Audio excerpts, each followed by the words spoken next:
जय हिंद मेरे प्यारे भाइयों। यहाँ पर हम लोग डिस्कस करने वाले हैं मध्य प्रदेश की जो आबकारी की वैकेंसी आई हैं उसके बारे में। तो आज आबकारी की जो वैकेंसी आई है उसके बारे में हम लोग डिस्कस करने वाले हैं। ठीक, कि इसमें जो क्वालिफिकेशन है वो क्या होने वाली है, कितनी आप लोगों की वैकेंसी है और इसका सिलेबस क्या रहने वाला है और आपका जो एग्जाम है वो कब होगा। तो चलते हैं एक एक से हम लोग डिस्कस करते हैं। ये आप लोगों का ऑफिशियल नोटिफिकेशन है तो ये काफ़ी बड़ा है। ठीक, तो मैं आप लोगों को इसमें से जो ज़रूरी बातें हैं उनके बारे में डिटेल में बताता हूँ। ठीक, तो सबसे पहले अगर हम लोग बात करें तो आपके जो परीक्षा फॉर्म है वो कब से भरे जाएंगे। तो आपके परीक्षा फॉर्म जो है वो 15/2/2025 से भरे जाएंगे, यानी 15 तारीख से आप लोगों के परीक्षा फॉर्म 4 दिन बाद जो है वो आप लोगों के परीक्षा फॉर्म भरने लग जाएंगे। ठीक, वहीं पर अगर बात करें तो आप लोगों को कितने दिन मिल रहे हैं, मात्र 15 दिन मिल रहे हैं, यानी 1 तारीख तीसरा महीना 2025 को आप लोगों की ये क्लोजिंग डेट है, मतलब ये अंतिम तिथि है 1/3/2025। ठीक, वहीं पर अगर हम लोग बात करें इसमें एग्जाम डेट के बारे में कि एग्जाम आप लोगों के कब से शुरू होंगे, तो 15/7/2025 से शुरू होंगे, यानी जुलाई के महीने में जो है वो आप लोगों के एग्जाम होंगे। तो 15/7/2025 से आप लोगों के एग्जाम शुरू होंगे। ठीक, और अगर परीक्षा फॉर्म की बात करें तो 500 रुपये आप लोगों के जनरल के लगते हैं, बाकी SC ST OBC जो भी है इनके 250 रुपये आप लोगों के लगते हैं। कितने लगते हैं? 250 रुपये आप लोगों के परीक्षा फॉर्म के जो है वो लगते हैं। अब वहीं पर आगे अगर हम लोग डिस्कस करें कि आप लोगों के जैसे जो एग्जाम होना है वो 2 पालियों में होना है, मतलब सुबह वाली शिफ्ट में और शाम वाली शिफ्ट में। तो ये 2 शिफ्ट में आप लोगों के एग्जाम होना है, ऐसा यहाँ पर इन लोगों ने दिया है। अब इस बार वैकेंसी की बात करें तो इन्होंने मतलब बड़ी थोड़ी सी वैकेंसी दी है, ज़्यादा वैकेंसी दी नहीं है। बाकी ये सरकार जो है लंबे समय से चिल्ला रही है कि हम लोग 1 लाख भर्तियाँ इसी साल करवाएंगे। मुझे ये समझ में नहीं आ रहा कि ये 248 वैकेंसी देने से 1 लाख वैकेंसी कैसे पूरी होंगी। ठीक, बस एक टीचर में वर्ग 2 में वैकेंसी दी है इन्होंने 10,000, और किसी में भी वैकेंसी नहीं दे रहे, सब में थोड़ी थोड़ी वैकेंसी दे रहे। हालांकि संभावना है कि ये वैकेंसी बढ़ सकती है, कारण है इन्होंने ग्रुप 5 की वैकेंसी अभी कुछ दिन पहले दी थी, उसमें वैकेंसी बढ़ा दी थी।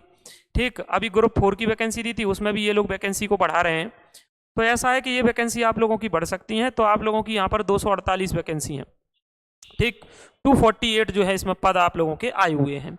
अब 248 हैं, इसमें सर बैकलॉग के कितने हैं?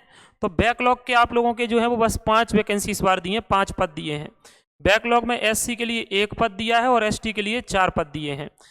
ठीक, ये बैकलॉग का मतलब मैं आपको पहले भी बता चुका हूँ, अभी भी बता दे रहा हूँ, यानी पिछली किसी भर्ती में अगर ये पद रह जाते हैं खाली तो उसको बैकलॉग कहते हैं। तो इसका मतलब ये मत समझ जाना कि SC के लिए यहाँ पर इतने, ST के लिए यहाँ पर इतने हैं। वो तो 248 वैकेंसियों में ये अलग से हैं सबके लिए, जनरल के लिए, EWS के लिए, SC के लिए, ST के लिए, OBC के लिए। तो ये 248 पदों में अलग से ये इन लोगों ने दे रखे हैं। वो बैकलॉग के हैं जो केवल 5 पद हैं वो अलग से हैं। ठीक, ये वैकेंसी 248 सबके लिए हैं, अलग अलग कैटेगरी वाइज हैं। ये तो बैकलॉग के होते हैं जो SC ST OBC के लिए ही आते हैं। अच्छा, इसमें अगर हम लोग बात करें तो आप लोगों का जो वेतन है वो कितना रहता है, तो 19,500 से 62,000 का जो है वो आप लोगों का वेतन रहता है। ठीक, वहीं पर हम लोग बात करें तो एज आप लोगों की जो है वो कितने तक रहती है, तो 18 साल से लेकर 33 साल तक है। तो जनरल की आप लोगों की 18 से 33 साल तक है इसमें। वहीं पर हम लोग SC ST OBC तो 18 से मैक्सिमम 38 साल तक है, यानी OBC की बात करें तो 3 साल की छूट मिलेगी, SC ST की बात करें तो आप लोगों को 5 साल की छूट मिलेगी। ऐसे 18 से 38 साल तक आप लोगों की एज है। ठीक, जनरल के लिए 18 से 33 है। ठीक, और बाकी 18 से जो 38 है उसमें OBC को 3 साल की मिलेगी, तो वो 33 में आप लोग 3 और जोड़ दो, 36 है। SC ST 38 साल तक चलेगी। ठीक, आगे अच्छा, इसमें अगर अपन बात करें तो पुरुषों के लिए जो हाइट है वो 167.5 सेंटीमीटर है। ठीक, सीना 81 सेंटीमीटर, और अगर आप लोग बात करें तो सीना जो है वो फुला के कितना 86 सेंटीमीटर। वहीं पर महिलाओं के लिए जो हाइट है वो आप लोगों के लिए 152.4 सेंटीमीटर है। ठीक, और इसमें सीना जो है वो महिलाओं के लिए लागू नहीं है।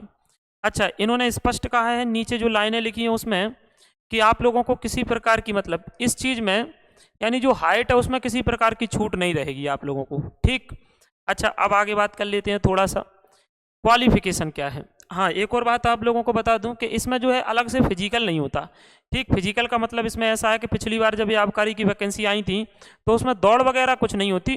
ठीक, ये आप लोगों की बस हाइट जो है वो मेजर करी जाती है, और फिर आप लोगों को एक सर्टिफिकेट, जैसे आपका जो भी हॉस्पिटल लगता है उसे सामान्य जांच का एक सर्टिफिकेट वो मांग लेते हैं, तो वो हम लोगों को देना पड़ता है। ठीक, बाकी अलग से कोई फिजिकल नहीं होता, ना अलग से फिजिकल के कोई इसमें नंबर जुड़ते हैं। इसमें सीधी बात है, मेरिट आप लोगों के नंबरों के हिसाब से बनेगी, बस आप लोगों की ये हाइट है ना वो फुलफिल होना चाहिए। ठीक, मतलब हाइट आप लोगों की होना चाहिए, इसमें किसी प्रकार की आपको छूट नहीं रहेगी। ठीक, वहीं क्वालिफिकेशन की बात करें तो 10+2 यानी 12वीं पास होना चाहिए आपके पास, 12वीं पास जो है वो आप लोगों को इसमें होना चाहिए। ठीक, वहीं पर अगर हम लोग एग्जाम की बात करें तो इसमें एग्जाम जो एमपी पुलिस कांस्टेबल का ऐसे रहता था, जिसमें सामान्य ज्ञान और तार्किक ज्ञान आप लोगों का 40 नंबर का आएगा। ठीक, बौद्धिक क्षमता और मानसिक अभिरुचि 30 अंक की आएगी। ठीक, विज्ञान और सरल अंक गणित 30 अंक का आएगा। ठीक, सामान्य सी बात करें, सामान्य का मतलब ये है कि अगर सीधी सीधी बात करें तो मैथ रीजनिंग लगभग 60 से 65 नंबर के। ठीक, 12 से 15 नंबर का आप लोगों का साइंस और लगभग 20-22 नंबर का आपका जीके। तो ये सब आप लोगों के इसमें रहना है। ठीक, तो ये आप लोगों का सिलेबस है, पूरे 100 नंबर का है। ठीक, 100 ही इसमें प्रश्न रहेंगे और 100 ही नंबर का रहेगा, और 2 घंटे का आप लोगों का जो एग्जाम है। अच्छा, टाइम हम लोग यहाँ पर देख ले रहे हैं, टाइम कितना दे रखा है, टाइम। ठीक, 2 घंटे का आपका एग्जाम रहेगा, ये लिखा हुआ है, ये 9 से 11 रहेगा सुबह की शिफ्ट में, शाम को 2:30 से 4:30 रहेगा। तो 2 घंटे का आपका एग्जाम है, 100 क्वेश्चन रहेंगे। ठीक, लेवल की बात करें तो इसका जो लेवल है वो एमपी पुलिस से थोड़ा सा ठीक रहता है, मतलब एमपी पुलिस कांस्टेबल के लेवल से इसका लेवल अच्छा लेवल रहता है। बाकी सिलेबस वही है। ठीक, सिलेबस सेम टू सेम है। अच्छा, अब आप लोगों में से कई लोग कहेंगे क्या ये ऑफिशियल आ चुकी है? बिल्कुल आ चुकी है। ठीक, आप लोग इधर ईएसबी की साइड पर जाना है, आपको ईएसबी लिखना है, एमपी ईएसबी, हिंदी या इंग्लिश जिसमें भी आप लोग सूटेबल हो उस पर क्लिक कर देना है। यहाँ पर आप लोगों की वैकेंसी है। यहाँ देखने में थोड़ा सा आप लोगों को दिक्कत हो रही होगी, तो मैं इसको जूम करके आपको दिखा दे रहा हूँ। ठीक, तो उसमें ये जो नंबर की है ये लिखी हुई है, आबकारी विभाग मध्य प्रदेश के अंतर्गत आबकारी आरक्षक की सीधी भर्ती बैकलॉग। ये नियम पुस्तिका पर क्लिक करोगे, आप लोगों की जो है ये नियम पुस्तिका आपकी ओपन हो जाएगी। ठीक है, तो ये नियम पुस्तिका आपकी ओपन हो जाएगी, वहाँ से आप लोग और चीज़ों को डिटेल में पढ़ सकते हैं। ठीक, बाकी इन्होंने ये जो वैकेंसी है, ठीक, उम्मीद है कि बढ़ सकती है, क्योंकि देखो सरकार बड़े बड़े वादे कर रही है, लेकिन उस वादों के हिसाब से काम नहीं कर रही है। सरकार ने कहा था 1 लाख भर्ती देगी। ठीक, मेरे भाई बिल्कुल दे भी रही है वैकेंसी, थोड़ी थोड़ी दे रही है, तो ये तो सरकार का है। ठीक, मुझे उम्मीद है आप लोगों को वीडियो पसंद आया होगा। आप लोग चैनल पर नए हैं तो चैनल को सब्सक्राइब करना, वीडियो को लाइक और शेयर जरूर करना। आपको वीडियो कैसा लगा कमेंट करके जरूर जाना, और आप लोगों को क्या लगता है कि सरकार वैकेंसी बढ़ा सकती है या नहीं। ठीक, जैसा भी आपको लगे आप कमेंट में जरूर जाना। अभी के लिए इतना, मिलते हैं नेक्स्ट वीडियो में। जय हिंद।